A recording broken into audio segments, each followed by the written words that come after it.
Hello friends, welcome to Kidoz IAS. Friends, जैसा कि आपको सैटरडे को बताया गया था कि पॉलिटी की क्लास शुरू होने वाली है। आप सब लोग इंटरेस्टेड हैं पॉलिटी पढ़ने में, तो आप सभी लोग देखिए, जैसे यूपी पीसीएस के लिए, आरओ के लिए, इलाहाबाद हाई कोर्ट, चाहे बीई हो या सीएपीएफ का हो, तो क्लास को इस तरीके से फ्रेंड्स डिज़ाइन किया गया है। एक बार अगर आप पॉलिटी पढ़ लें तो हर बार आपको भटकना ना पड़े। इस तरीके से मैंने क्लास को डिज़ाइन किया हुआ है, और आप देखेंगे भी कि पॉलिटी में जो आज कहीं से पढ़ रहे हैं, कल हमें फिर कहीं पढ़ना जाना पड़ रहा है। अगर हम उससे थोड़ा ऊपर का लेवल एग्जाम देने जा रहे हैं, फिर अलग से हमें तैयारी करना होता है। तो इन सब चीज़ों से आप एकदम बेफिक्र हो जाइए। यहाँ पे अब जो पॉलिटी आपकी कराई जाएगी फ्रेंड्स, कोई भी एग्ज़ाम होगा उसमें आप अपने आप को सहज महसूस करेंगे। क्वेश्चन आएगा तो गलत नहीं होगा, इस तरीके से क्वेश्चन कराया गया है जाएगा। और आप लोग ये भी ध्यान रखना कि जो यहाँ पे कराया जाएगा, जो बच्चे कंटिन्यू नोट्स बनाते चलेंगे, आपको मैं ज़्यादातर लिख के ही करवाऊँगा। और जो पीपीटी भी साथ में दी जाएगी, पीपीटी को आप पढ़ लीजिएगा, और जो मैं खुद लिख के बोल के नोट्स बनवाऊंगा उसका नोट्स जरूर आप बना लीजिएगा। इससे होगा क्या, लास्ट में जब पॉलिटी खत्म होगी तो 1 से 2 दिन में पूरी पॉलिटी आपकी रिवीजन हो जाएगी। एक बार सभी बच्चों का मैं कमेंट ले लेता हूँ। शिवी, स्टेटस, निशी, सभी को फ्रेंड्स गुड आफ्टरनून। अनुराधा, सूरज और अर्चना, पूनम, इंदु, सबको फ्रेंड्स गुड आफ्टरनून। मैं एकदम बढ़िया हूँ फ्रेंड्स, कोई दिक्कत नहीं है, चेहरे से भी लग रहा होगा आप लोगों को। ठीक है, तो चलिए सबसे पहले हम इसका सिलेबस देख लेते हैं कि क्या क्या चीज़ें हमें इसमें पढ़ना है और अच्छे से समझना है। जिस तरीके से हमने ऐप पर हिस्ट्री की करवाई हुई है, हिस्ट्री की क्लास कराई है, लगभग चीज़ें आपको क्लास में याद करवाया हुआ है, उसी तरीके से हम पॉलिटी को भी कोशिश करेंगे कि क्लास में ही चीज़ें, ज़्यादातर चीज़ें याद हो जाएं, जो कुछ बचा रहे उसको फिर हम रिवीजन के माध्यम से सही कर लें। और आपको मैंने हिस्ट्री के टाइम भी बताया हुआ था कि क्लास ओवर होने के बाद जो घटना चक्र है, उस घटना चक्र में आए हुए उस चैप्टर के क्वेश्चन आप लोग जाके हर दिन कर लिया करिए। हर दिन का काम हर दिन करोगे तभी हो पाएगा फ्रेंड्स। आप ये सोचिए कि हम पहले सर की क्लास कर लेते हैं, बाद में फिर हम 1 महीने घटना चक्र पढ़ेंगे, तब कोई फायदा ज़्यादा आपको होगा नहीं। क्लास के साथ जैसे जैसे क्लासेस चल रही हैं उसी प्रकार से आप घटना चक्र करोगे, आधे घंटे 35 मिनट में आपका घटना चक्र हो जाएगा, अगर आपने क्लास को अच्छे से देखा है, समझा है और पढ़ा हुआ है। ठीक है, तो ये चीज़ें आपको एकदम ध्यान रखना है, गलती नहीं करनी है। नोट्स जो बच्चा बचाए बनाएगा उसके लिए ज़्यादा बेनिफिट होगा। ठीक है, बिंदु पाठक, इंदु पाठक, ऋचा जायसवाल, सभी को फ्रेंड्स गुड आफ्टरनून। चलिए मैं कोशिश करूंगा पूरा लिख के ही पढ़ा दूं। कोशिश मेरी यही रहेगी कि मैं पूरा लिख के पढ़ा दूं और पीपीटी आपको दे दूंगा। कुछ जगह ऐसे जहां जरूरत पड़ेगी वहां मैं आपको पीपीटी दूंगा, नहीं तो मैं कोशिश करूंगा पूरा अच्छे तरीके से समझा के आपको। चीजें यहां ज्यादा समझने वाला है, समझा के अच्छे से फिर पीपीटी दूंगा या मैं पूरा लिखवा ही दूंगा। ठीक है फ्रेंड्स, तो चलिए हम लोग स्टार्ट करते हैं फ्रेंड्स क्लास को। सबसे पहले हम इसका सिलेबस देखेंगे और थोड़ा बहुत आज हम इसके बारे में समझेंगे, और कल से प्रॉपर हमारी क्लास स्टार्ट हो जाएगी। और जो नए बच्चे भी जुड़े हुए हैं उन लोगों को बता दिया जाए कि मंडे टू फ्राइडे क्लास होती है, सैटरडे को टेस्ट होता है। ठीक, और शाम वाली क्लास जो मैपिंग की चल रही है शाम 7 से 8 रहता है। तो आप लोग अच्छे से करते रहिएगा और काम यहीं से आपका हो जाएगा, कोई दिक्कत नहीं होगी। एस्पायरेंट्स रिवीजन हम खुद करवाएंगे फ्रेंड्स। ऐप वाले बच्चे जो हैं उनको पता होगा कि हिस्ट्री जो मैंने करवाई है आज करवाता हूं, कल उसका रिवीजन करवा देता हूं, बीच में क्वेश्चन पूछ लेता हूं। तो इस तरीके से रिवीजन मेरे द्वारा ही करा दिया जाता है। जिस तरीके से मैं मैपिंग की क्लास में रिवीजन करवा देता हूं, इसी तरीके से इस क्लास में भी मैं कोशिश करूंगा कि थोड़ी क्लास एक्स्ट्रा लग जाएगी लेकिन आपको याद हो जाए चीज़ें। ठीक है, तो चलिए हम स्टार्ट करते हैं। भारतीय राज्य व्यवस्था में फ्रेंड्स हम जो देखेंगे,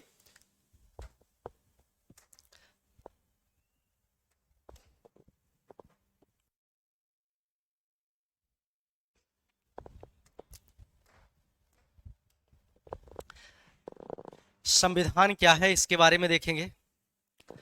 भारत का संवैधानिक विकास को हम लोग फ्रेंड्स एक प्रकार से हिस्ट्री में पढ़ चुके हैं, और आपको यहाँ पर कुछ चीज़ें बता दी जाएंगी। और संवैधानिक विकास पे बहुत ज़्यादा, जैसे 1773 का रेगुलेटिंग एक्ट, 1784 का, फिर आपका 61, 58, ये सारी चीज़ें करवाई जा चुकी हैं हिस्ट्री में बहुत अच्छे तरीके से। एक बार आप लोग जरूर कर लीजिएगा। ई बुक तैयार हो रही है फ्रेंड्स, आप लोगों को कुछ उसमें एक्स्ट्रा भी कर दिया जा रहा है। लगभग 500 से 700 ऑब्जेक्टिव क्वेश्चन भी उसमें डाले जा रहे हैं। वो सब आपके लिए ही हो रहा है। कुछ नई चीज़ें भी उसमें ऐड हो रही हैं। इस वजह से अभी 1 हफ्ते लग सकता है। मैंने बात किया है कंटेंट जो टीम है हमारी, उससे हमने बात किया कि सर कि कब तक ये हो जाएगा, तो उन्होंने बोला सर मिनिमम जो है 1 सप्ताह लगेगा। 1 सप्ताह में आपके पास आ जाएगा और उसमें 600-700 क्वेश्चन भी आपको हर चैप्टर का अलग अलग से आपको टॉपिक वाइज दे दिया जा रहा है, क्वेश्चन भी दे दिया जा रहा है। इससे क्या होगा, उसी पीपीटी को मैंने पढ़ाया हुआ है और उसको मैंने लिख के समझाया हुआ है और पीपीटी फिर अलग से दिया है, फिर आपको दिया है, उस पर क्वेश्चन भी दिया जा रहा है। तो एक पूरा बुक के फॉर्म में आ जाएगी, तो आप लोग उसको एक बार पढ़ के बहुत अच्छे से कर लेंगे। ठीक है, कोई दिक्कत है फ्रेंड्स, जल्दी से बताइए।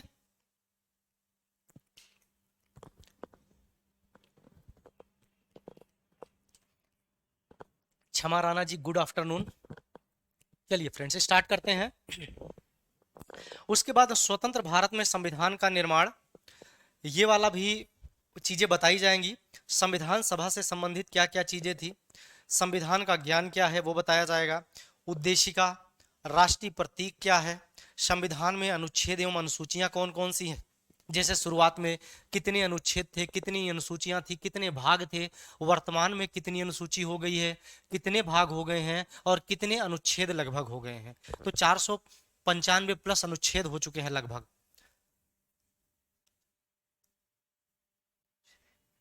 संदीप,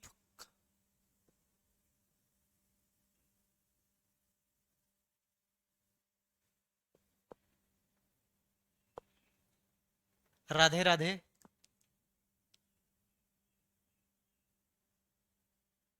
चलिए स्टार्ट करते हैं फ्रेंड्स। फिर उसके बाद उद्देशिका, राष्ट्रीय प्रतीक, संविधान में अनुच्छेद एवं अनुसूचियां, फिर संघ राज्य क्षेत्र, फिर नागरिकता, मौलिक अधिकार, मौलिक कर्तव्य, राज्य के नीति निदेशक तत्व। अगर जैसे जैसे अगर बात करा जाए कि नागरिकता का प्रावधान किस आर्टिकल से किस आर्टिकल तक है, तो कितने लोग बता लेंगे नागरिकता का प्रावधान कितने से कितने तक है? जल्दी से बताइए फ्रेंड्स, कितने लोगों को पता है?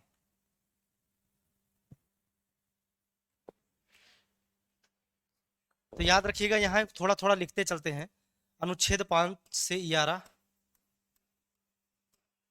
अनुच्छेद 5 से 11 तक। अगर अनुच्छेद 5 से 11 तक है, ये क्या है, भाग 1 है, सॉरी भाग 2 है। ये क्या हो जाएगा, आपका भाग 1 हो जाएगा। और ये अनुच्छेद 105 अनुच्छेद 1 से 5 तक होगा, अनुच्छेद 1 से 4 तक होगा, क्योंकि पांचवा यहाँ है। मौलिक अधिकार की बात करोगे तो ये आपका भाग 3 में आ जाएगा। मौलिक अधिकार किस में आएगा, भाग 3 में आएगा। अनुच्छेद की बात करोगे, आर्टिकल की बात करोगे, तो आपको पता है आर्टिकल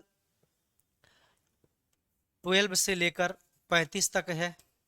और वहीं आप बात करो नीति निदेशक तक, तो पहले आएगा फ्रेंड्स, मौलिक कर्तव्य बाद में आएगा। यहाँ थोड़ा उल्टा लिख दिया गया है, भाग 4 ये आ जाएगा। और ये आपको पता है 36 से 51 तक है। इसी प्रकार से जब मौलिक कर्तव्य की बात करोगे तो ये 4 कामें हैं, 4 कामें हैं। ठीक, और उसके बाद राष्ट्रपति भाग 5 में आ जाएगा, उपराष्ट्रपति, प्रधानमंत्री, मंत्रिपरिषद, संसद, राज्यसभा, लोकसभा को पढ़ेंगे, लोकसभा अध्यक्ष के बारे में पढ़ेंगे, न्यायपालिका, उच्च न्यायालय, राज्य की कार्यपालिका, ये सब चीजें, मुख्यमंत्री, विधानसभा, विधान परिषद, संघ राज्य संबंध, आपात उपबंध, वित्त आयोग, नीति आयोग, लोक सेवा आयोग, अस्थायी विशेष प्रावधान, चुनाव आयोग, राजभाषा, पंचायती राज, कुछ वर्गों के लिए विशेष उपबंध, संविधान संशोधन। यहाँ पे 1-2 चीजें हम आपको जोड़ के और कराएंगे जो यहाँ लिखा नहीं गया है फ्रेंड्स। जैसे एक है संवैधानिक संस्थाएं और दूसरी है गैर संवैधानिक संस्थाएं। जैसे गैर संवैधानिक संस्थाओं में मानवाधिकार आयोग, सीवीसी, केंद्रीय सतर्कता आयोग, ये सब नहीं लिखा है, वो सब भी हम अलग से कराएंगे। ठीक है फ्रेंड्स,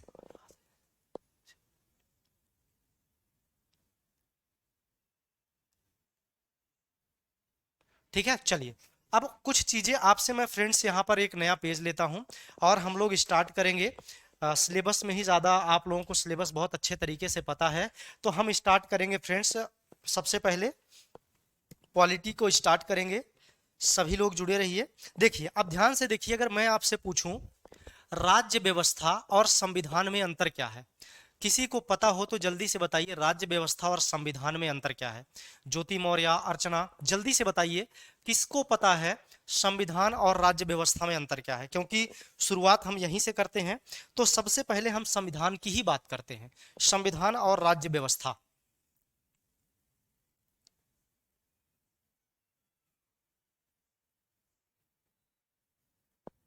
चलिए जल्दी से बताइए। चलिए लिखते हैं संविधान। सबसे पहले संविधान के बारे में हम लोग लिखते हैं कि संविधान है क्या। ठीक है, अगर किसी को पता हो तो जल्दी से बताइए संविधान क्या है।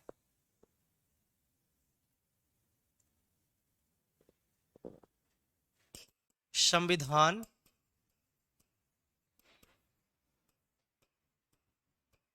उन प्रावधानों का हिस्सा है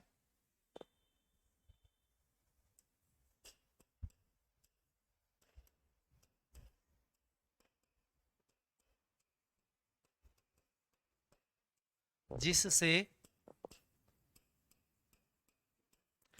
किसी देश का शासन चलाया जाता है, जिससे किसी देश का शासन चलाया जाता है।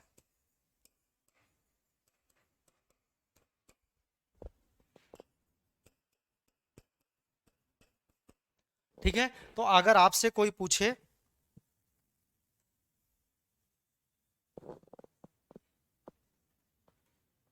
तो यही चीज आपको बोलना है। ठीक है, जिस या ऐसे इसको आप ऐसे भी लिख सकते हो, जिसके, जिससे की जगह जिसके लिख सकते हो यहाँ पे, जिसके आधार पर, जिसके, ये ज्यादा सही रहेगा, जिसके आधार पर, जिसके आधार पर किसी देश का, किसी देश का शासन चलाया जाता है, शासन चलाया जाता है, ये ज्यादा सही रहेगा, शासन चलाया जाता है। संविधान उन प्रावधानों का हिस्सा है या संग्रह है, संग्रह यहीं पे लिख सकते हो आप, संग्रह है, हिस्सा या संग्रह है, जिसके आधार पर किसी देश का शासन चलाया जाता है। ठीक है, तो संविधान यही है हमारा।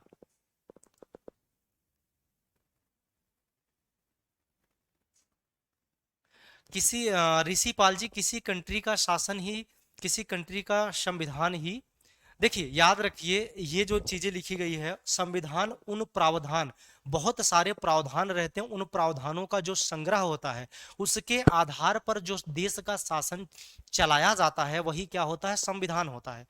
अगर आपसे पूछा जाए अगर संविधान ये है तो राज्य व्यवस्था क्या होती है, जिसको हम पॉलिटी बोलते हैं, ये क्या है, ये तो कॉन्स्टिट्यूशन है, ये तो कॉन्स्टिट्यूशन है। हम अगर पॉलिटी की बात करें तो राज्य व्यवस्था किसे कहोगे, लिखित प्रावधान संविधान। ठीक, अगर आपसे कभी पॉलिटी का, वैसे मेंस का क्वेश्चन, मान लीजिए आपसे मेंस का क्वेश्चन पूछे कि संविधान से आप क्या समझते हैं, इतना ही बोले, उसके बाद इसमें कोई और शब्द जोड़ के अपना पूछे क्वेश्चन, तो संविधान क्या है, अगर एक लाइन में इसको इस तरीके से बता दोगे, संविधान उन प्रावधानों का संग्रह है जिससे किसी, जिसके आधार पर कोई देश अपना शासन चलाता है। बहुत अच्छा, आपका ये आंसर होगा। ठीक है, अब अर्चना जी आपका भी ठीक है, कोई दिक्कत नहीं, केवल एक परिभाषा नहीं होती, तो ये भी ठीक है। और आपने भी जो लिखा, अगर आपसे राज्य व्यवस्था पूछी जाए तब क्या बोलोगे, राज्य व्यवस्था, राज्य व्यवस्था को आप कैसे, व्यवस्था,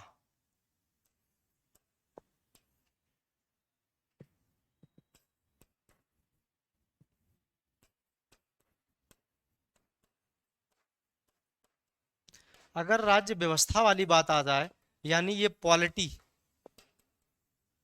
और ये कॉन्स्टिट्यूशन,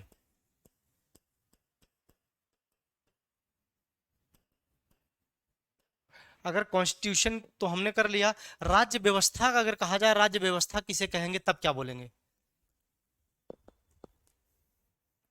जल्दी से बताइए आप लोग। तो याद रखिएगा, ये जो संविधान के जो प्रावधानों का संग्रह है, इसी का जब व्यवहारिक रूप सामने आता है, जो व्यवहारिक रूप होता है वही क्या है, वही राज्य व्यवस्था है।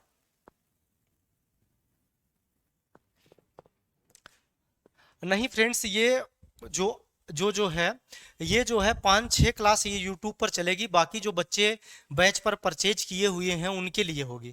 बाकी 5-6 क्लास जो है यूट्यूब पर चलेगी। सारी क्लास में जो स्टार्ट होगा वो 5-6 क्लास यूट्यूब पर चलेगी, जिससे जो बच्चे डायरेक्टली नहीं ले पाते उनको समझना रहता है किस तरीके से कराया जा रहा है, सही है या नहीं, हमारे लिए उचित होगा कि नहीं होगा, उनके लिए डाल दिया जाता है कि वो देखकर समझ सकें कि हाँ इससे मुझे समझ में आ रहा है, नहीं आ रहा है। अगर हम बैच लेंगे ठीक रहेगा या नहीं रहेगा तो देख के ही लेगा इंसान। तो इस वजह से 4-5 क्लास 6 क्लास यूट्यूब पर डाली जाती हैं।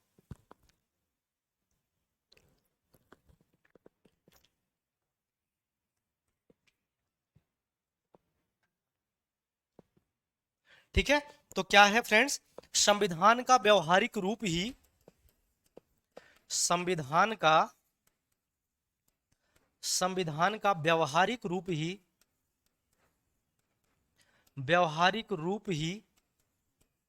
राज्य व्यवस्था है।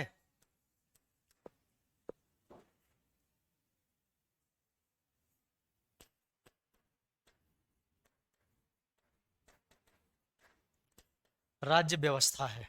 ठीक है, अब अगर आपसे कोई चाहे जो आपसे पूछे, अगर आप परिभाषा रटे रहोगे, परिभाषा रटोगे, बहुत सारी परिभाषा संविधान की दी जा सकती हैं, सभी सही हैं, रटे रहोगे तो आप एग्जैक्टली संविधान की परिभाषा नहीं दे पाओगे। लेकिन अगर समझे रहोगे तो संविधान की परिभाषा आप लिख भी सकते हो और किसी को समझा भी सकते हो, और कभी आपको मेंस देने का मौका मिलेगा। और समझे रहोगे तो संविधान की परिभाषा आपको रटना नहीं पड़ेगा, लिख के बिना किसी के कहे आप लिख के आ जाओगे।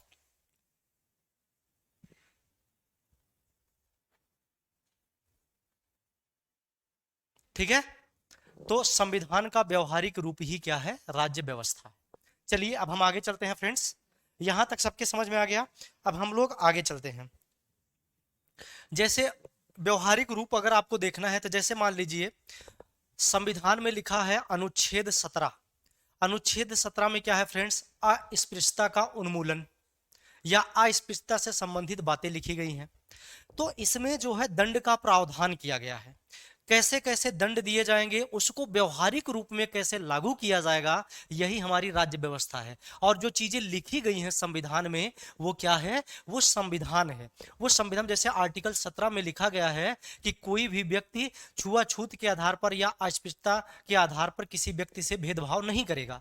अगर भेदभाव करता है तो उसको दंड दिया जाएगा। वो दंड का प्रकार क्या होगा, उसे व्यवहारिक रूप में लाया कैसे जाएगा, जो व्यवहारिक रूप में लाया जा रहा है वही क्या है, हमारा राज्य व्यवस्था। और जो लिखा गया है वो क्या है, संविधान। क्योंकि वो संग्रह है, संविधान उन प्रावधानों का संग्रह है जिससे कोई देश उन आधारों पर अपने देश का शासन चलाता है, और जो व्यवहारिक रूप में चीजें लागू होती हैं वही राज्य व्यवस्था है। इसीलिए कहा जा रहा है संविधान, संविधान की जो आपकी व्यवहारिक रूप है, जब हम व्यवहारिक रूप में, एक सैद्धांतिक होता है एक व्यवहारिक होता है। सैद्धांतिक रूप में कहते हैं सभी व्यक्ति को अपने माता पिता का सम्मान करना चाहिए। क्या व्यवहारिक रूप में कितने ऐसे बच्चे हैं जो सच में व्यवहारिक रूप में अपने माता पिता का सम्मान कर रहे हैं। जब व्यवहारिक रूप में वो चीजें लागू की जाएगी तो वही क्या हो जाएगा, राज्य व्यवस्था। ठीक है, चलिए आगे चलते हैं फ्रेंड्स हम लोग।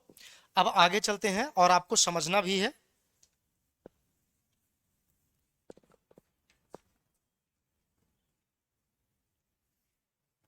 चलिए, अब संविधान जो हम पढ़ते हैं इसमें 3 प्रकार की संस्थाएं आती हैं, आपको समझना है। कितने प्रकार की संस्थाएं हैं, एक एक चीजें करके हम लोग समझते चलेंगे, जिससे आप लोगों को कभी पीसीएस भी आप देने जा रहे हो तो पॉलिटी की इतनी अच्छी आप लोगों को समझ रहे कि आपको बस कुछ कंटेंट आपको करंट से लेकर डाल देना है, और जो आपको कॉन्सेप्ट क्लियर होगा इस क्लास में वही करना है। ठीक, तो संस्थाएं 3 प्रकार की यहां संस्थाएं हैं फ्रेंड्स, उसको हम देखेंगे। कौन संस्था है, एक हो गया फ्रेंड्स आपका संवैधानिक संस्था, संवैधानिक संस्था।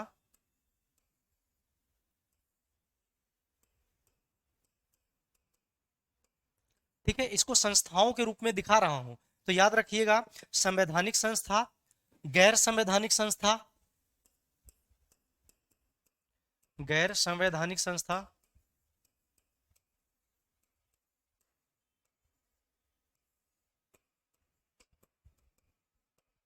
और एक तीसरी है फ्रेंड्स असंवैधानिक संस्था, असंवैधानिक। ठीक। अब ध्यान दीजिएगा, अब इन तीनों का मैं बताता हूं अंतर क्या है। ठीक है, अभी इन तीनों में अंतर क्या है हम उस पर बात करते हैं। देखिए, संवैधानिक संस्था का यहां यह मतलब है कि जो चीजें हमारे संविधान में लिख दिया गया है, जैसे अब अलग से एक एक हेडिंग लेके मैं आपको समझाते चलता हूं। संवैधानिक संस्था,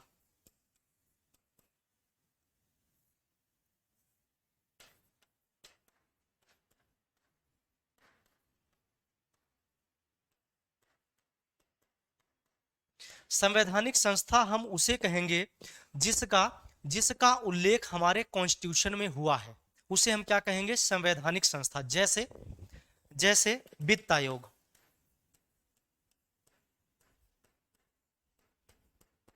आर्टिकल कितना फ्रेंड्स, अनुच्छेद की बात करें, देखिए मैं आपको अनुच्छेद रटवाऊंगा नहीं, एक से लेकर चलो 50 तक याद करो। मैं आपको बीच बीच में एग्जाम्पल के थ्रू आर्टिकल देता रहूंगा, उसके सामने लिखता रहूंगा, और आप लोगों को ऐसे याद हो जाएगा, पता भी नहीं चलेगा कि हमें कम से कम 100 से 200 आर्टिकल बिना याद किए याद हो गया पढ़ते पढ़ते। जैसे अनुच्छेद की बात करें, अनुच्छेद 280 में क्या है आपका, वित्त आयोग से संबंधित बातें लिखी गई हैं। तो मैंने आपको बताया कॉन्स्टिट्यूशन में जो भी चीजें लिखी गई हैं उसके बारे में अगर बात किया जाएगा तो वो किस में आएंगे, संवैधानिक संस्था में आएंगे। जैसे वित्त आयोग का उल्लेख 280 में हुआ है, अतः आप कह सकते हो वित्त आयोग क्या है, एक संवैधानिक संस्था है। इसी प्रकार से अगर मैं आपको बताऊं, दूसरा इसी में एग्जांपल दूं, तो आप लिख सकते हो कैग या निर्वाचन आयुक्त, कैग लिख लो, कैग। कितने में है इनका उल्लेख फ्रेंड्स, तो याद रखिएगा, अनुच्छेद 148, अनुच्छेद कितना है friends, 148, controller general of India. ठीक है। अब अगर आपसे एक दो मैं और एग्जांपल दे देता हूं जो काफी इंपॉर्टेंट है, महान्यायवादी, जैसे महान्यायवादी भी एक संवैधानिक पद है, महान्यायवादी, या ये तो पद है, हम संस्था लिखते हैं। जैसे आप लिख सकते हो अखिल भारतीय सेवा, अखिल भारतीय सेवा,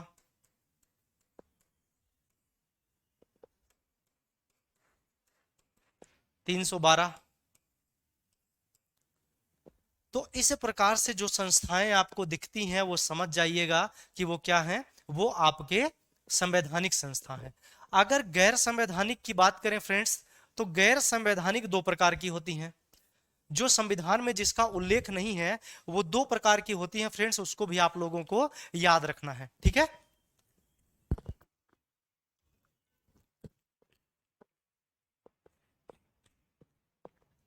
तो इसमें एक सांविधिक होता है और एक प्रशासनिक। सांविधिक,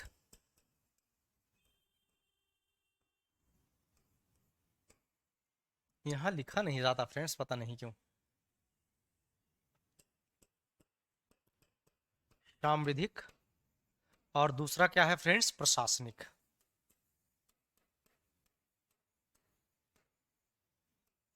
इसके बारे में भी अब हम लोग देख लेते हैं। हमने टॉप का देख लिया, संवैधानिक संस्था हम किसे कहेंगे। अब हम देखते हैं गैर संवैधानिक संस्था क्या होती है। ये दो प्रकार की होती हैं, दो प्रकार की होती हैं। तो चलिए हम लोग पहला लिखते हैं सांविधिक। क्या लिखते हैं फ्रेंड्स, सांविधिक।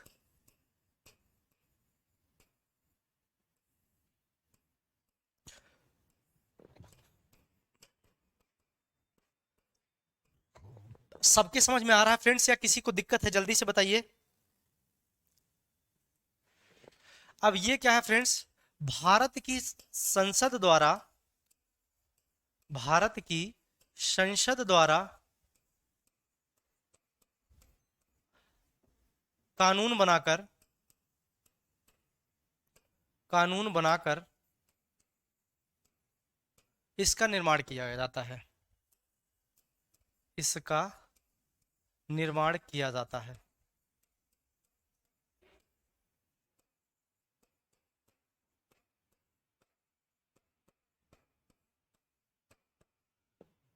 उदाहरण मानवाधिकार आयोग।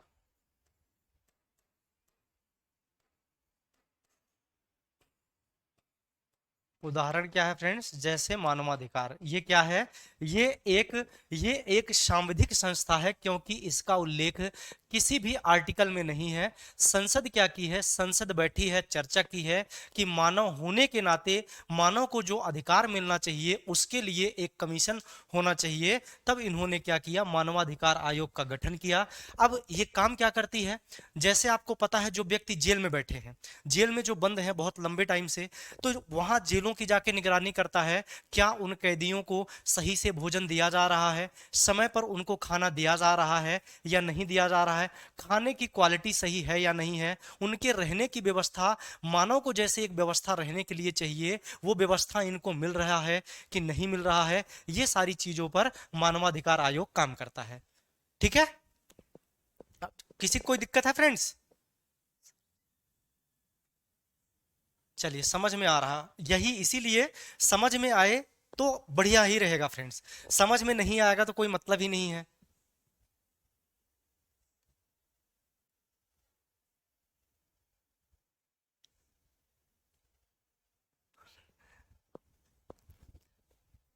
चलिए आगे चले फ्रेंड्स।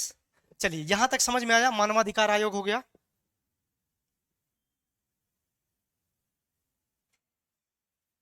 चलिए आगे चलते हैं,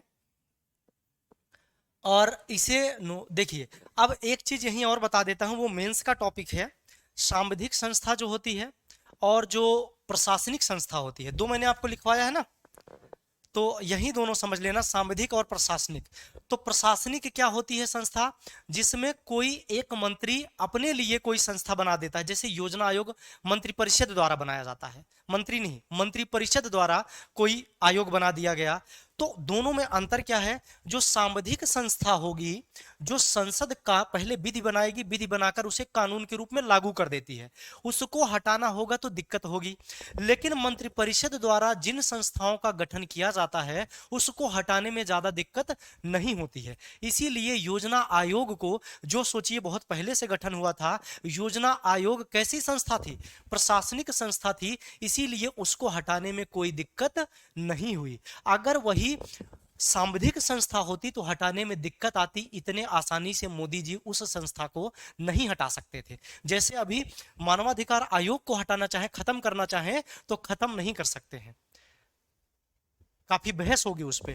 तो जो योजना आयोग की जगह नीति आयोग लाया गया, तो ये योजना आयोग किससे संबंधित था, प्रशासनिक संस्था थी, इसीलिए बड़े आराम से इसको खत्म करके इसकी जगह क्या लाए, इसकी जगह नीति आयोग का गठन किया गया। 2015 1 जनवरी 2015 में नीति आयोग का गठन किया गया। इसके साथ ही योजना आयोग हमेशा हमेशा के लिए खत्म हो गई। ठीक है, कोई दिक्कत यहां तक?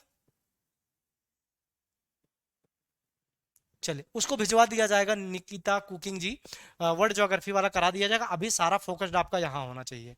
ठीक है, तो अब हम दूसरी बात कर लेते हैं, प्रशासनिक संस्था।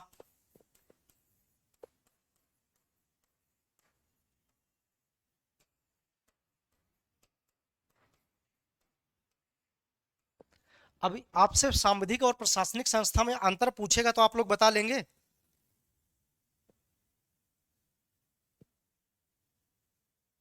चलिए, इसमें क्या है, मंत्री परिषद जो कानून बनाती है, मंत्री परिषद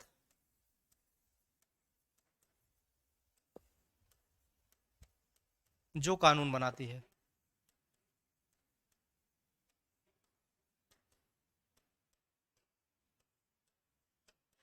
या यहीं पे लिख लो, या कोई मंत्री, या कोई मंत्री अपने मंत्रालय के लिए,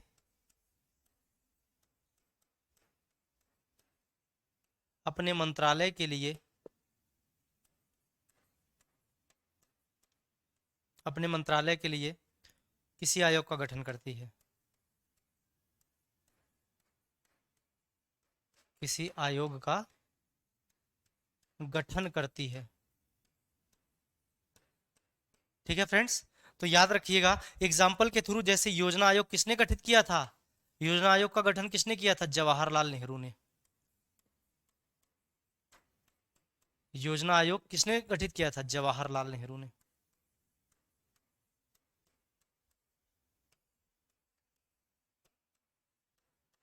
अभी हम केवल संविधान को समझ रहे हैं कि जो आप लोग रटते हो संवैधानिक है, संवैधानिक है, गैर संवैधानिक कौन सा है, तो आपको इसमें कंफ्यूजन कभी नहीं होना चाहिए कि सांविधिक है, प्रशासनिक है, संवैधानिक है, गैर संवैधानिक है। इसीलिए पहली क्लास में आपको बहुमत के प्रकार भी मैं समझाऊंगा।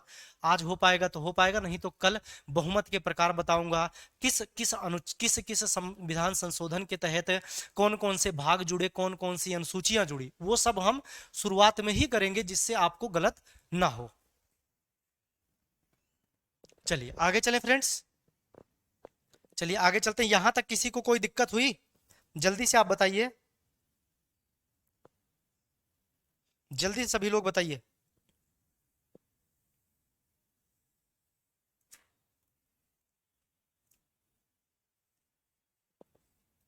जवाहरलाल नेहरू, बिल्कुल ठीक है नेहरू जी।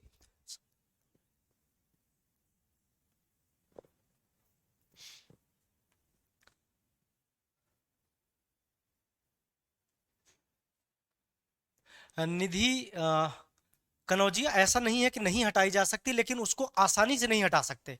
ऐसा नहीं है कि बिल्कुल नहीं हटा सकते, लेकिन वो आसानी से नहीं हटेगी। बहुत विचार विमर्श होगा, बहुत वो चीजें अप्रासंगिक हो जाएंगी। तभी जो संवैधानिक संस्थाओं का गठन हुआ है, जैसे मानवाधिकार हो गया, राज्य मानवाधिकार आयोग गया, आयोग हो गया, सीवीसी हो गया, सतर्कता आयोग, ये सारी चीजें बहुत बहुत उस पे बातें होंगी। आपस में चीजें जब सभी दल करेंगे तब हो पाएगा। लेकिन जैसे योजना आयोग चीजें थी नॉर्मल, उसको हटा के नीति आयोग कर दिया गया। चलिए आगे चलते हैं। अब हम संविधान के बारे में, भारत के संविधान की ओर बढ़ते हैं और भारत के संविधान का निर्वचन के बारे में जानते हैं। ठीक है, अब एक एक चीजें आपको शुरुआत से लेके चल रहे हैं। भारत का संविधान,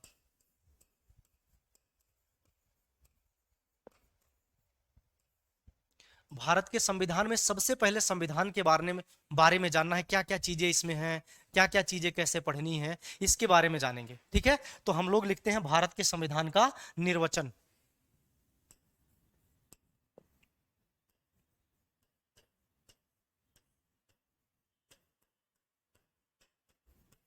नोट्स जो बच्चा बनाता जाएगा उसके लिए बहुत बढ़िया रहेगा।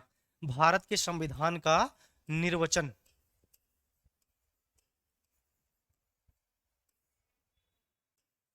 अभी हम पढ़ा नहीं रहे, अभी केवल आपको समझा रहे हैं। अब इसमें आपको संविधान है क्या, इसमें क्या क्या चीजें हैं, वो चीजें आपको समझा रहा हूं। भाग क्या होता है, अध्याय क्या होता है, क्लॉज क्या होता है, सब क्लॉज क्या होता है, अनुसूची क्या होती है, जरूरत इसकी क्यों पड़ी, ये सारी चीजें हम लोग देखेंगे। ठीक है फ्रेंड्स, जल्दी से बताइए, किसी को कोई दिक्कत?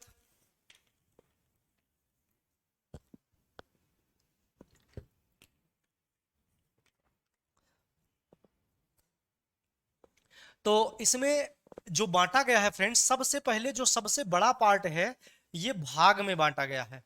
भाग में बांटा गया है। जैसे जैसे इसमें भाग दो में क्या लिखा गया है? भाग दो में क्या लिखा गया है? नागरिकता से संबंधित चीजें लिखी गई हैं, नागरिकता से संबंधित चीजें बताई गई हैं, नागरिकता का प्रावधान है।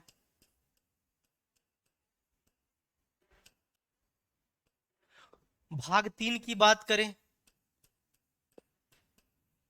तो इसमें मूल अधिकार से संबंधित सभी बातें लिखी गई हैं, मूल अधिकार से संबंधित चीजें लिखी गई हैं।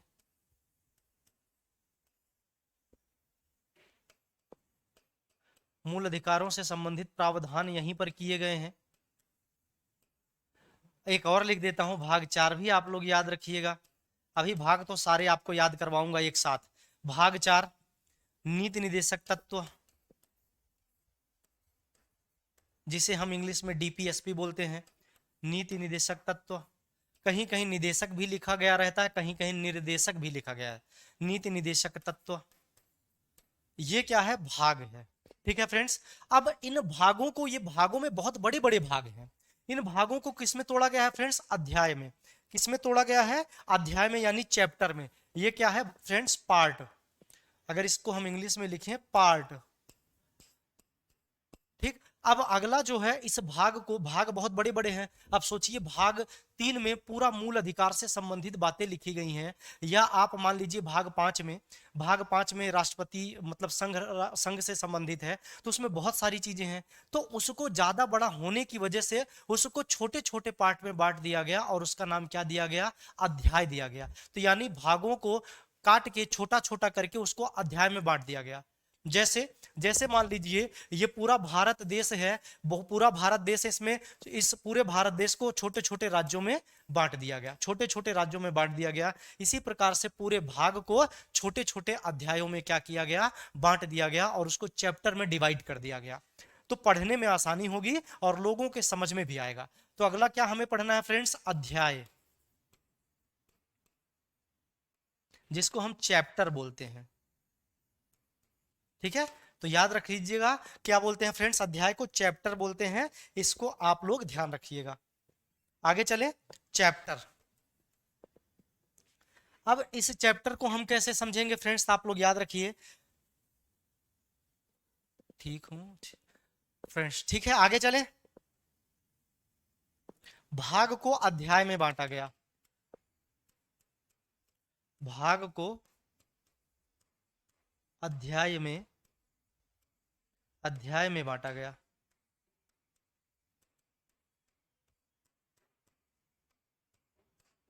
ठीक है फ्रेंड्स, भाग को किस में बांटा गया? अध्याय में बांटा गया। इसको आप याद रख लीजिएगा। जैसे भाग 5 का अध्याय 1, एग्जाम्पल, जैसे भाग 5 का, भाग 5 का अध्याय 1, अध्याय 1 राष्ट्रपति से संबंधित है, राष्ट्रपति से संबंधित है। यहां तक किसी को कोई दिक्कत फ्रेंड्स? जल्दी से बताइए आप लोग। भाग को किसमें बांटा गया? संविधान पूरा है, उसको बड़े बड़े भागों में बांटा गया, उन भागों को अध्याय में बांट दिया गया है। भाग 1 है, तो फ्रेंड्स भाग 1 में संघ राज्य क्षेत्र के बारे में लिखा गया है ना। भाग 1 संघ राज्य क्षेत्र, उसमें कोई दिक्कत नहीं है।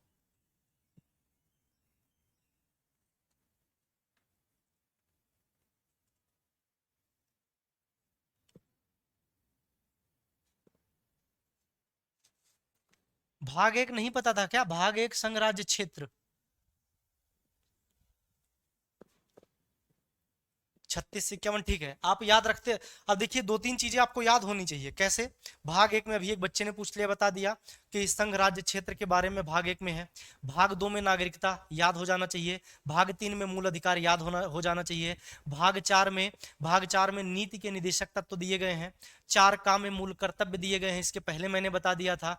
भाग 5 में संघ संबंधित है, जिसमें राष्ट्रपति, प्रधानमंत्री, महान्यायवादी, इन सब का उल्लेख किया गया है। तो ये चीजें आपको ध्यान में रखनी है। और आर्टिकल भी हमने बताया, 5 से 11 नागरिकता से संबंधित है।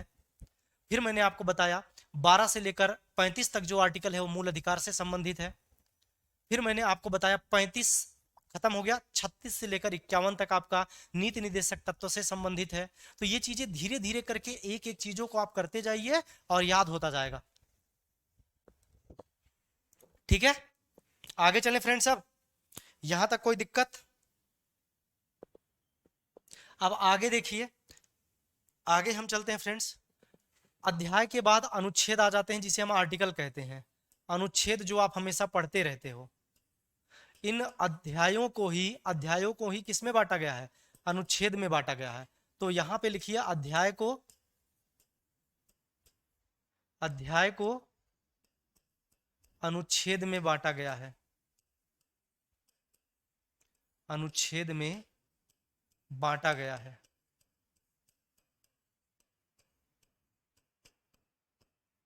ठीक है, तो अध्याय को अनुच्छेद में बांटा गया है। यहां तक कोई दिक्कत फ्रेंड्स? अब इसको भी आपको कैसे बताया जाए? जैसे अनुच्छेद 54 में, किसको पता है अनुच्छेद 54? जल्दी से आप लोग बताइए, किसी को पता है अनुच्छेद 54? देखते हैं किसको पता है, जल्दी से आप लोग बताइए।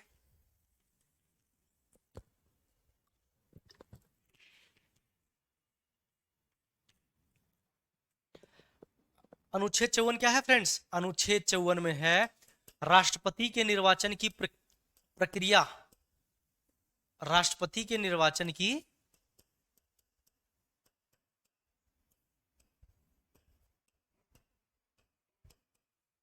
राष्ट्रपति के निर्वाचन की प्रक्रिया। ठीक है, इसी को ऐसे लिख दो जैसे मैं आपको बताया, भाग 5 के अध्याय 1 में अनुच्छेद 54 में राष्ट्रपति के निर्वाचन की प्रक्रिया है। भाग 5 के अध्याय 1 में, भाग 5 के अध्याय 1 में अनुच्छेद 54 में राष्ट्रपति के निर्वाचन की प्रक्रिया का उल्लेख किया गया है। ठीक है, आगे चला जाए फ्रेंड्स। किसी को कोई दिक्कत?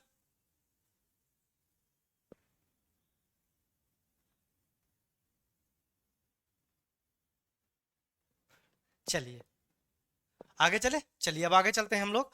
अब अनुच्छेद से किस में बांटा जाएगा फ्रेंड्स? परंतुक, जिसे हम क्लॉज कहते हैं। इसको हिंदी में क्या बोला जाता है? परंतुक। परंतुक, इंग्लिश में क्लॉज।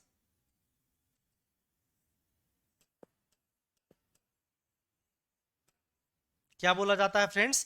क्लॉज बोला जाता है। इसको हिंदी में क्या बोला जाता है? परंतुक। ठीक है, तो याद रखिएगा क्लॉज। अब इसको क्या बोला जाता है? परंतुक। अब इसको अनुच्छेद को परंतुक में बांटा गया है, ऐसे लिख सकते हैं, अनुच्छेदों को परंतुक में बांटा गया है। ठीक है, जैसे आप देखिए 39 में, जैसे 39 परंतु क्या है? 39A, 39B, 39C, 39D, है ना, ABCD। तो ये क्या है? परंतुक है। अब अगला हम सब क्लॉज करते हैं। सब क्लॉज उप परंतुक क्या होता है फ्रेंड्स? उप परंतुक। ठीक है,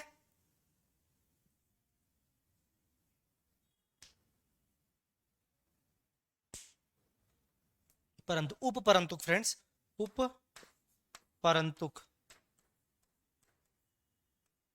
इसको क्या बोला जाएगा? Sub clause.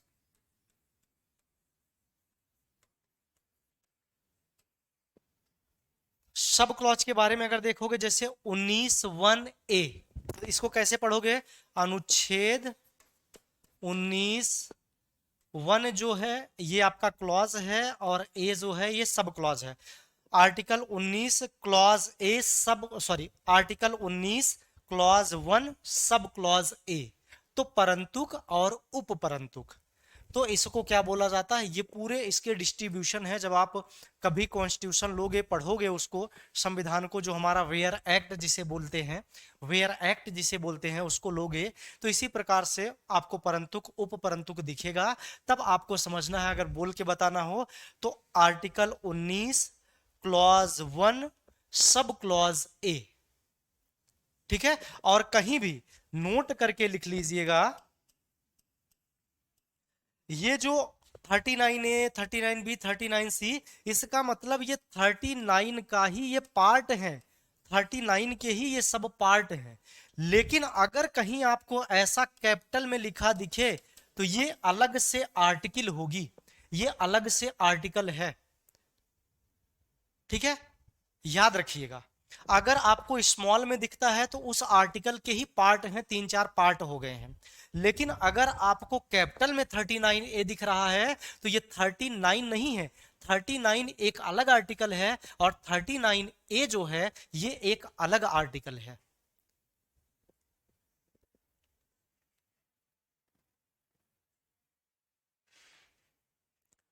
ठीक है फ्रेंड्स, तो अब आप लोग समझ चुके होंगे कि इसमें क्या क्या चीजें हैं, कैसे हमें समझना है। अब इसको ध्यान से देखिए, यहीं पर मैं आपको एक गोला बना के दिखाता हूं, बड़ा सा। जैसे सबसे बड़ा क्या है फ्रेंड्स? सबसे बड़ा आपका भाग है। दूसरा कलर ले लेता हूं, वाइट, ये ब्लू। फिर उसके बाद मैंने आपको बताया, फिर उसके बाद अध्याय आ जाएगा। अध्याय को फिर बांटा गया है आर्टिकल में। किसमें बांटा गया है फ्रेंड्स? अनुच्छेद में बांटा गया है।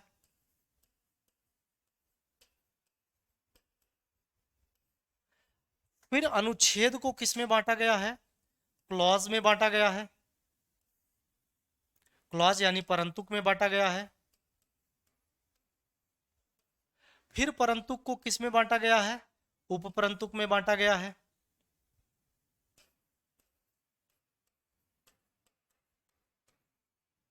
इसको इस तरीके से भी दिखा सकते हो आप लोग, ठीक है। हाँ, संशोधन द्वारा जोड़े जाते हैं सुरेश जी, अलग से आर्टिकल संशोधन द्वारा जोड़े जाते हैं, क्योंकि वो बाद में जोड़े, जैसे 43B, 48A, तो ये बाद में जोड़े जाते हैं संविधान संशोधन के माध्यम से। जैसे हम नीति निदेशक तत्व में पढ़ेंगे 42वें संविधान संशोधन, 97वां संविधान संशोधन, 44वां संविधान संशोधन, क्या क्या चीजें जुड़ी हुई हैं, तो वो हम ऐसे करते जाएंगे। मूल अधिकार से जुड़ी हुई जो संविधान संशोधन है उसको कर लेंगे।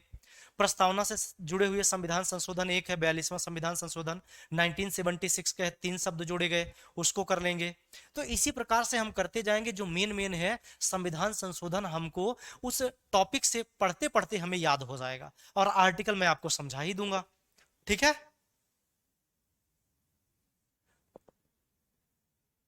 ठीक है, अब कोई दिक्कत नहीं होगी। शुरुआत की जितनी चीजें संविधान में होती हैं, अब अगर आपसे कोई पूछे कि ये हमें समझा दीजिए, तो आप लोग गलती करोगे या समझा सकते हो? लोग जल्दी से बताइए, जल्दी से बताइए, समझा सकते हो या कोई गलती कर सकते हो आप? अब एक चीज और बची है, अनुसूची। क्या बचा है? अनुसूचियां भी तो देखने को मिलती हैं। भाग आपने पढ़ लिया, आपने अध्याय पढ़ लिया, आर्टिकल पढ़ लिया, अनुसूची भी तो आप लोग पढ़ते हो। तो अब हम एक जो बचा हुआ है अनुसूची के बारे में भी हम लोग फ्रेंड्स क्या कर लेते हैं, डिस्कस कर लेते हैं, ठीक है। शेड्यूल जिसे बोलते हैं, अनुसूची।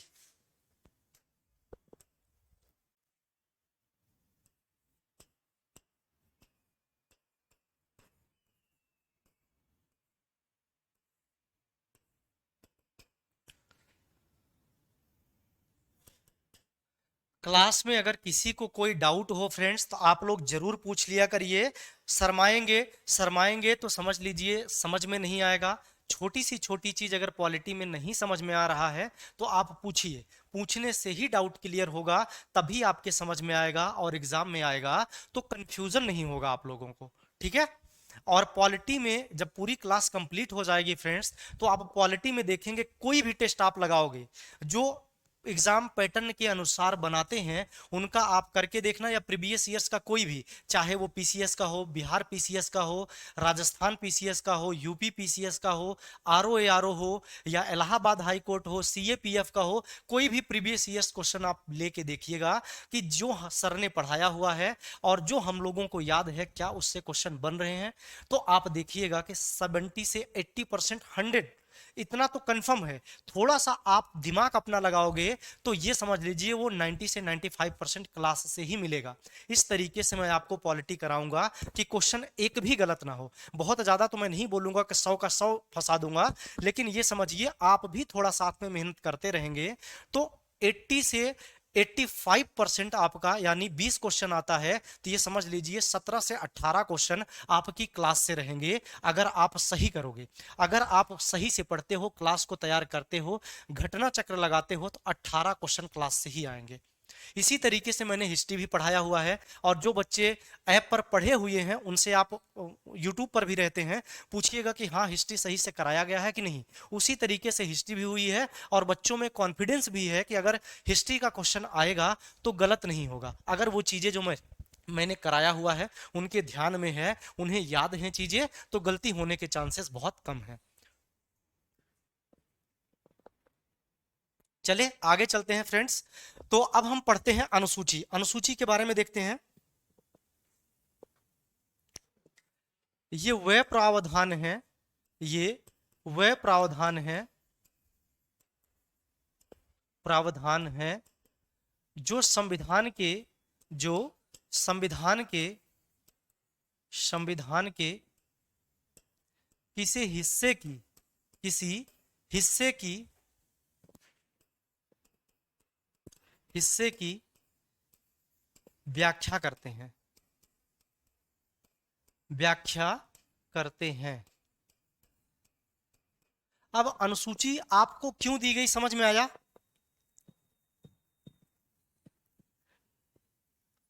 अब आपको अनुसूचियां देने का क्या मतलब था? जो चीजें लाइन टू लाइन भाग में, उसके बाद आर्टिकल में, क्लॉज में, सब क्लॉज में, अध्याय में दिया गया है, अगर कहीं पर उसकी हमें, जैसे एक एग्जांपल मैं लेता हूं, भारत राज्यों का संघ होगा, ये दे दिया, इतना लिख के छोड़ दिया। अब कौन कौन से राज्य होंगे, किस तरीके से होंगे, इन सब की व्याख्या कहाँ की गई है? इन सब की व्याख्या अनुसूची में की गई है।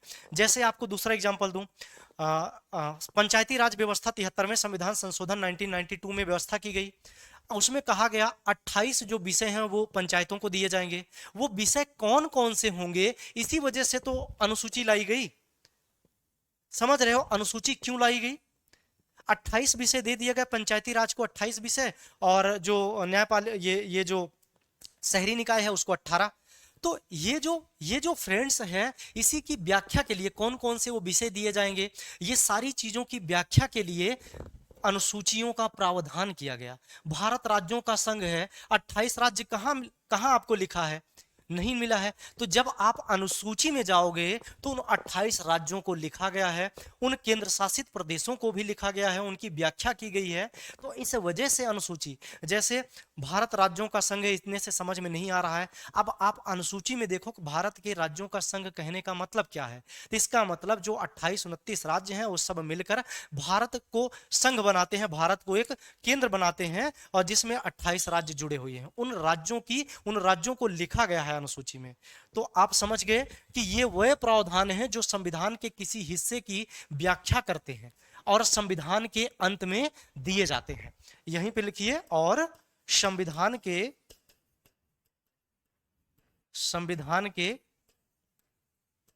अंत में दिए जाते हैं।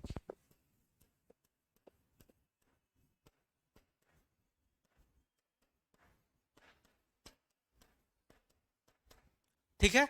अब बताइए, अनुसूची अगर आपसे कोई पूछे, हमने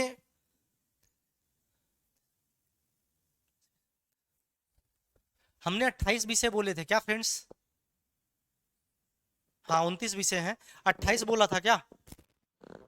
चलिए, अगर 28 बोला होगा तो 29 है, उसको आप लोग सुधार लीजिएगा।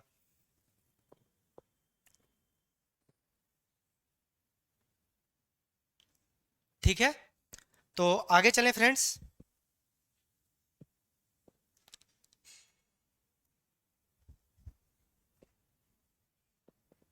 ज्योति मौर्य जी 12वीं अनुसूची में नहीं है। 12वीं अनुसूची में पंचायती राज से संबंधित बातें नहीं है। 11वीं अनुसूची में पंचायती राज से संबंधित चीजों का उल्लेख किया गया है।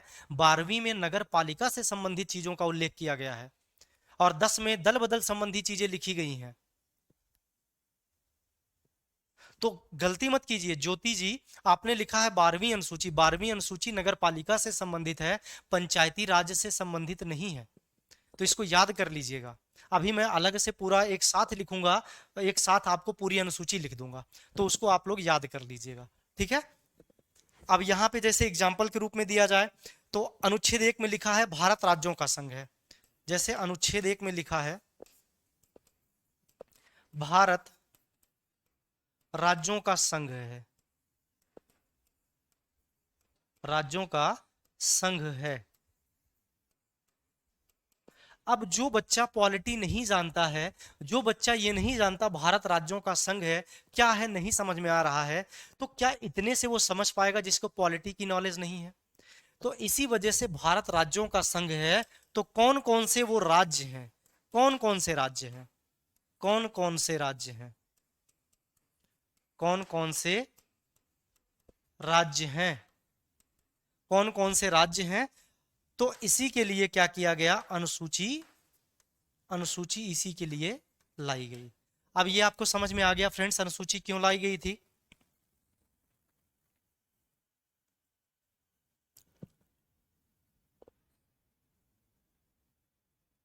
हाँ, रुचि मौर्य जी, क्लास आज से ही ये स्टार्ट हुई है, पॉलिटी की क्लास आज से ही स्टार्ट हुआ है। अब हम एक और स्लाइड लेते हैं और आज बहुत ज़्यादा नहीं कराएंगे। कल से आप लोग जितने बच्चे हो सभी लोग जुड़े रहिएगा। एक चीज़ें और लिख देता हूँ, शुरुआत में कितने आर्टिकल थे, कितने भाग थे, कितनी अनुसूचियां थी और वर्तमान में कितने हो गए हैं। ठीक, तो चलिए एक स्लाइड और लेते हैं और उसमें लिखते हैं।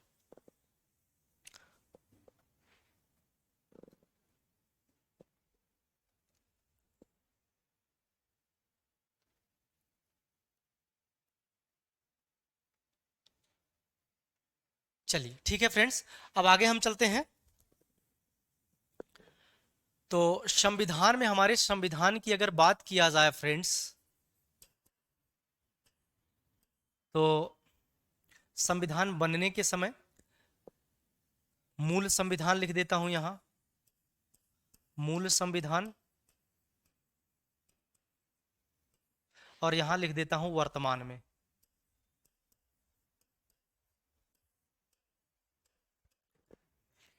अनुच्छेद की बात किया जाए फ्रेंड्स,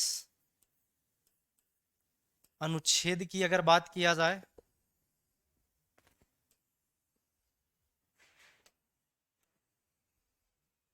चार्ट से ज्यादा समझ में आ जाएगा, ये ज्यादा बढ़िया रहेगा।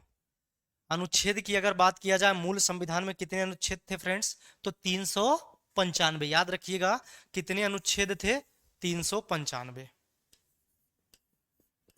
वर्तमान में, वर्तमान में 450 प्लस आर्टिकल हो गए हैं, 450 प्लस अनुच्छेद हो गए हैं, आप लोगों को याद रखना है।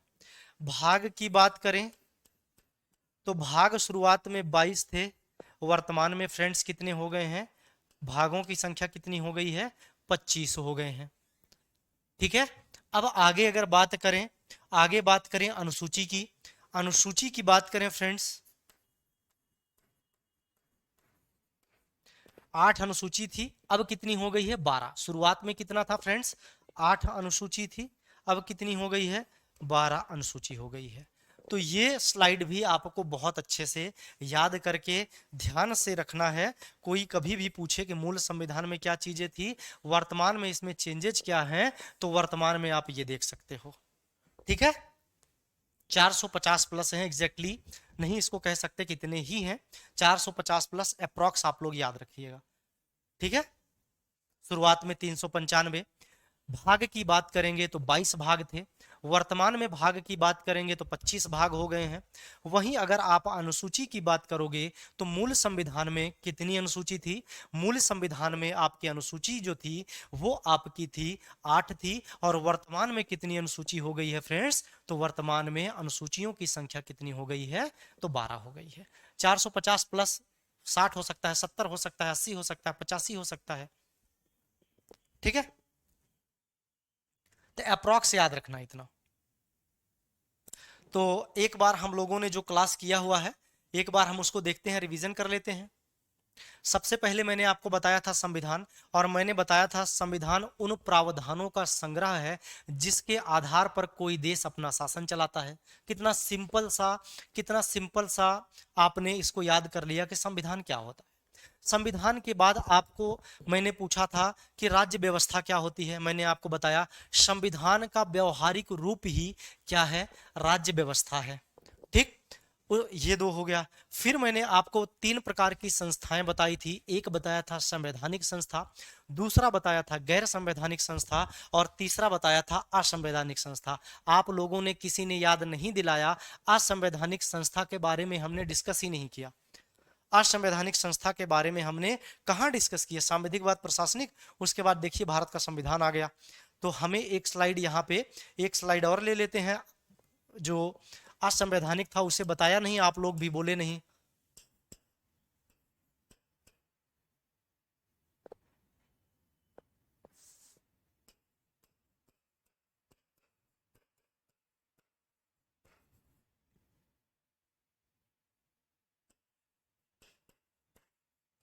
ये क्या है फ्रेंड्स, असंवैधानिक।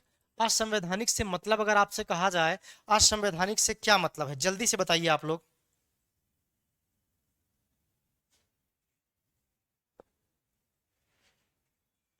ये संविधान विरोधी है। संविधान विरोधी है, आदर्शों का विरोध करता है, आदर्शों का विरोध, तो ऐसी संस्थाएं मान्य नहीं है। ठीक है, तो असंवैधानिक कोई भी चीज होगी उसको न्यायपालिका क्या करेगा, खत्म कर देगा, उसे उस मात्रा तक शून्य कर देगा जिस मात्रा तक वो संविधान का उल्लंघन कर रहा है। चलिए, तो संवैधानिक समझ गए, ये संविधान विरोधी है, आदर्शों का विरोध करता है, इस वजह से ये असंवैधानिक है। कभी कभी आपने देखा होगा ये असंवैधानिक है, अतः इसे लागू नहीं किया जाएगा। और आपको पता है जो न्यायिक नियुक्ति आयोग था, न्यायपालिका ने क्या बोला था, कॉलेजियम की जगह न्यायिक नियुक्ति आयोग का गठन किया गया था ना, जब मोदी सरकार आई थी।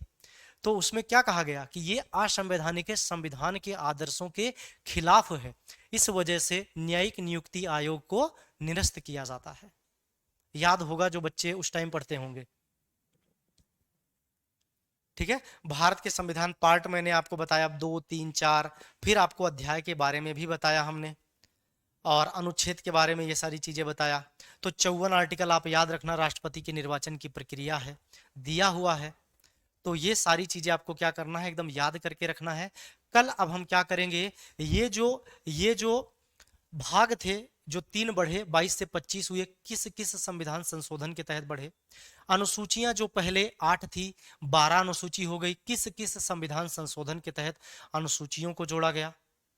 तो ये दोनों बात करेंगे, और अनुच्छेद हम उन्हीं पे बात करेंगे पढ़ाते टाइम क्लास में। जैसे मूल अधिकार आ गया, कौन कौन सी चीजें जुड़ी, नीति निर्देशक तत्व आ गया, कौन कौन सी चीजें संविधान संशोधन के माध्यम से जुड़ी, उसके बारे में उस टाइम बात करेंगे। लेकिन जो लंबा है, जैसे अनुसूची हो गई और आपके भाग हो गए, तो इसको कल की क्लास में हम लोग डिस्कस करेंगे। ठीक है फ्रेंड्स, तो आज की क्लास हम लोग यहीं पर खत्म करते हैं।